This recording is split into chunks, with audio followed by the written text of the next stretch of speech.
ഞാൻ രമ്യ ഹരിശങ്കർ. നിങ്ങൾ ആദ്യമായിട്ടാണ് എൻ്റെ ചാനൽ വിസിറ്റ് ചെയ്യുന്നതെങ്കിൽ എല്ലാവരും ആ സബ്സ്ക്രൈബ് ബട്ടൺ ക്ലിക്ക് ചെയ്യുക. അതോടൊപ്പം സൈഡിലുള്ള ബെല്ലൈക്കണും ക്ലിക്ക് ചെയ്യുക. അപ്പോൾ ഞാൻ പുതിയ വീഡിയോ ലോഡ് ചെയ്യുമ്പോൾ നിങ്ങൾക്ക് അതിൻ്റെ നോട്ടിഫിക്കേഷൻ വരും. ഇന്ന് നമുക്ക് ചക്കക്കുരു മെഴുക്ക് പുരട്ടി അല്ലെങ്കിൽ ചക്കക്കുരു കൊണ്ട് ഉപ്പേരി എങ്ങനെ ഉണ്ടാക്കുന്നത് നോക്കാം. അപ്പോൾ മെഴുക്ക് പുരട്ടി ഉണ്ടാക്കാൻ വേണ്ടിയിട്ട് ഞാൻ ഓൾറെഡി ചക്കക്കുരു സ്ലൈസ് ചെയ്ത് വെച്ചിട്ടുണ്ട്.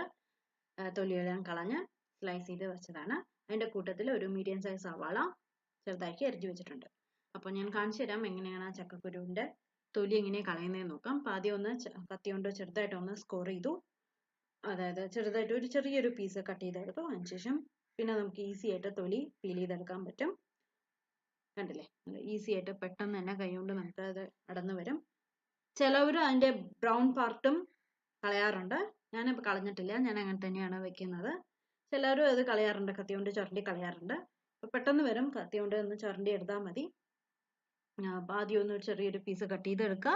അതിനുശേഷം നമുക്ക് ആ ലെയർ ഫുള്ളായിട്ട് പീൽ ചെയ്ത് തന്നെ വരും. കണ്ടില്ലേ, കത്തി കൊണ്ടൊന്ന് എടുത്തു. അതിനുശേഷം നമുക്ക് കൈ കൊണ്ട് അങ്ങനെ ഒന്ന് അടർത്തി എടുത്താൽ മതി, പെട്ടെന്ന് വരും. അതേമാതിരി ഞാൻ ബാക്കി എല്ലാം ക്ലീൻ ചെയ്ത് വെച്ചതാണ്. കഴുകി ക്ലീൻ ചെയ്ത് സ്ലൈസ് ചെയ്ത് വെച്ചതാണ്. നീളത്തിൽ അരിഞ്ഞു വെച്ചതാണ്. അതേമാതിരി ഒരു സവാള എടുത്തു, ചെറുതായി കട്ട് ചെയ്ത് വെച്ചതാണ്. 2 ചക്കക്കുരും അതേമാതിരി ക്ലീൻ ചെയ്ത് വെച്ചിട്ടുണ്ട്. ഇനി നമുക്കത് സ്ലൈസ് ചെയ്യാം. അത്രയേ ഉള്ളൂ. ബാക്കിയെല്ലാം ഞാൻ ചെയ്ത് വെച്ചിട്ടുണ്ട്. ഇത് ജസ്റ്റ് എങ്ങനെയാണ് കാണിക്കാൻ വേണ്ടി മാത്രം എടുത്തതാണ്, മാറ്റി വെച്ചതാണ്. ഏകദേശം ഞാൻ ഇതിപ്പോൾ സ്ലൈസ് ചെയ്ത് വന്നതിൽ ഏകദേശം 2-2.5 കപ്പ് ഉണ്ടാവും ചക്കക്കുരു. ഇതേമാതിരി നമ്മൾ തിന്നായിട്ട് ഞാൻ സ്ലൈസ് ചെയ്തെടുക്കാൻ പോവാണ്. എല്ലാം ചെറിയ ചെറിയ പീസസ് ആയിട്ടാണ് ഇഷ്ടമെങ്കിൽ ചെറിയ ചെറിയ പീസസ് ആയിട്ട് കട്ട് ചെയ്തെടുക്കാം. എങ്ങനെയാണോ ഇഷ്ടം അതുമാതിരി കട്ട് ചെയ്തെടുക്കാം. ഞാനിപ്പോൾ നമ്മുടെ ആൽമണ്ട് ഒക്കെ സ്ലൈസ് ചെയ്യില്ലേ, അതേമാതിരി കാണാൻ നല്ല ഭംഗി ഉണ്ടാവും. ഞാൻ പറഞ്ഞ പോലെ ബ്രൗൺ ഇത് വേണമെങ്കിൽ നമുക്ക് കത്തി കൊണ്ട് ചുരണ്ടി കളയാം. ഞാൻ ബ്രൗൺ അങ്ങനെ തന്നെ വെച്ചിട്ടുണ്ട്, കാരണം അതിനൊരു സെപ്പറേറ്റ് ടേസ്റ്റ് ഉണ്ട്. അതുകൊണ്ട് ഞാൻ അതെങ്ങനെ വെച്ചിട്ടുണ്ട്. അപ്പോൾ നമ്മുടെ സവാളയും ചക്കക്കുരുവും എല്ലാം റെഡിയാക്കി വെച്ചു. ഇനി നമുക്ക് ഇതിലോട്ട് 2 പച്ചമുളക് ആഡ് ചെയ്ത് കൊടുക്കണം. അപ്പോൾ 2 വലിയ പച്ചമുളക് എടുത്തിട്ടുണ്ട്. എരിവില്ല. പിന്നെ നമ്മൾ ഇതിൻ്റെ ഒപ്പം തന്നെ മുളക് പൊടിയും ഇടുന്നുണ്ട്. അപ്പോൾ 2 പച്ചമുളക് ചെറുതാക്കി കട്ട് ചെയ്ത് ആഡ് ചെയ്ത് കൊടുക്കുക. ഞാൻ ചെയ്യാൻ പോകുന്നത് ഇരുമ്പ് ചീനച്ചട്ടിയിലാണ്. എണ്ണ ചൂടാക്കാൻ വെച്ചിട്ടുണ്ട് ചീനച്ചട്ടിയിൽ. വെളിച്ചെണ്ണയാണ് ഞാനിവിടെ യൂസ് ചെയ്യുന്നത്. അപ്പോൾ നമ്മുടെ വെജിറ്റബിൾസ് എല്ലാം കട്ട് ചെയ്ത് വെച്ച് കഴിഞ്ഞു. ചക്കക്കുരു സ്ലൈസ് ചെയ്തു, സവാള സ്ലൈസ് ചെയ്തു, സവാള ചോപ്പ് ചെയ്തു, പച്ചമുളകും ചോപ്പ് ചെയ്ത് വെച്ചു. ഇനി നമുക്ക് ഒരു ചീനച്ചട്ടി അടുപ്പത്ത് വെക്കാം.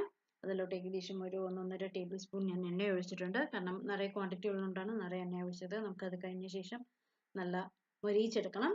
കുറച്ച് ക്രിസ്പായിട്ട് വന്നാലാണ് ഹസ്ബൻഡിന് ഇഷ്ടം.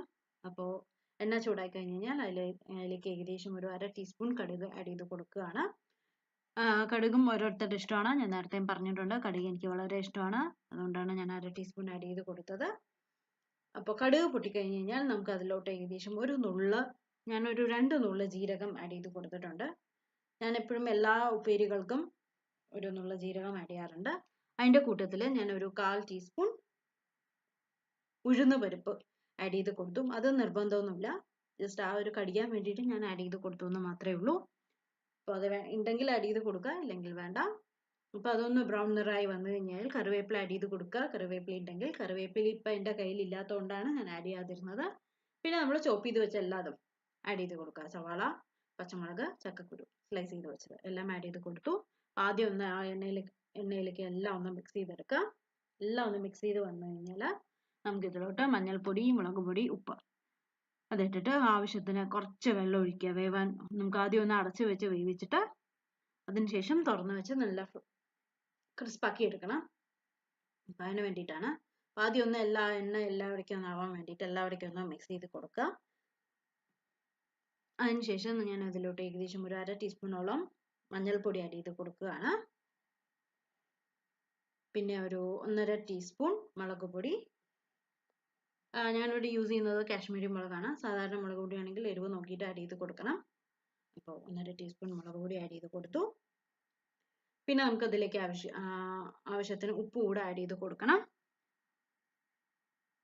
ഉപ്പും ആഡ് ചെയ്ത് കഴിഞ്ഞു. ഇനി എല്ലാം ഒന്ന് മിക്സ് ചെയ്ത ശേഷം നമുക്കിത് കുറച്ച് വെള്ളം തിളച്ചിട്ട് ഒരു 2-3 കയ്യില് വെള്ളം തിളച്ചിട്ട്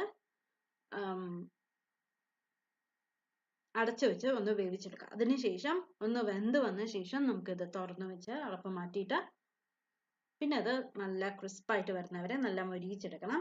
അങ്ങനെയാണ് ടേസ്റ്റ്. മൊരിയിച്ച് വേണ്ടാന്നുണ്ടെങ്കിൽ അപ്പോൾ തന്നെ സെർവ് ചെയ്യാം. എനിക്ക് കുറച്ച് ക്രിസ്പായി വരുന്നതാണ് ഇഷ്ടം, ഹസ്ബൻഡിന് അങ്ങനെയാണ് ഇഷ്ടം. അപ്പോൾ എല്ലാം നമ്മൾ ഉപ്പും മഞ്ഞൾപ്പൊടിയും മുളക് പൊടിയൊക്കെ ഇട്ടിട്ട് നന്നായി ഒന്ന് ഇളക്കി കൊടുക്കുകയാണ്. ഇനി ഞാൻ ഇതിലോട്ട് കുറച്ച് വെള്ളം ഒഴിച്ചു കൊടുക്കുകയാണ്. ഒരു 2-3 കയ്യിൽ വെള്ളം ഒഴിച്ചു കൊടുക്കുകയാണ്. ക്വാണ്ടിറ്റി അനുസരിച്ചിട്ട് നോക്കുക. ഒരുപാട് വെള്ളത്തിൽ കറി പോലെ ആകരുത്. കുറച്ചൊന്ന് വെള്ളം തെളിയിച്ച് കൊടുത്താൽ മതി. അതുകൊണ്ടാണ് ഞാൻ കുറച്ച് ആഡ് ചെയ്ത് നോക്കുകയാണ്. 2-3 കയ്യിൽ വെള്ളം ആഡ് ചെയ്ത് കൊടുത്തിട്ട് എല്ലാം ഒന്ന് മിക്സ് ചെയ്യുക. എന്നിട്ട് വീണ്ടും ഒന്ന് എല്ലാം ഒന്ന് ആ മസാലയ്ക്ക് എല്ലാം ഇവിടെ ആവാൻ വേണ്ടിയിട്ടാണ് എല്ലാം ഒന്ന് മിക്സ് ചെയ്യുക.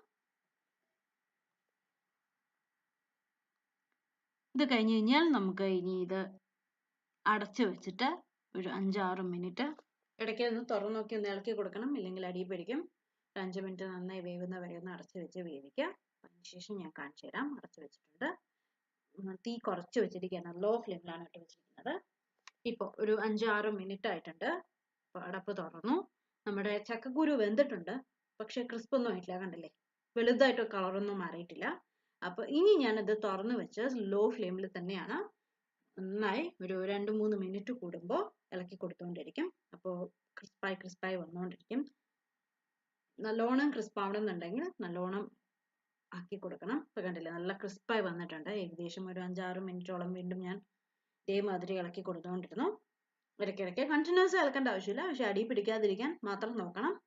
അപ്പോൾ നമ്മുടെ ചക്കക്കുരു ഈ ഒരു ക്രിസ്മസിൽ ഞാൻ ഓഫ് ചെയ്യാണ്. ഇനിയും ക്രിസ്പ് ആവണമെന്നുണ്ടെങ്കിൽ ഇനിയും ഇളക്കി കൊടുത്തുകൊണ്ടിരിക്കുക, കുറച്ച് നേരം കൂടെ വെക്കുക.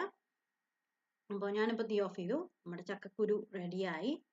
ഇനിയിപ്പോൾ നമുക്ക് ചോറിൻ്റെ ഒപ്പം സെർവ് ചെയ്യേണ്ട ആവശ്യം മാത്രമേ ഉള്ളൂ. അപ്പോൾ ഞാനതൊരു പ്ലേറ്റിലോട്ട് ഇട്ടിട്ട് സെർവ് ചെയ്ത് കാണിച്ചു തരാം.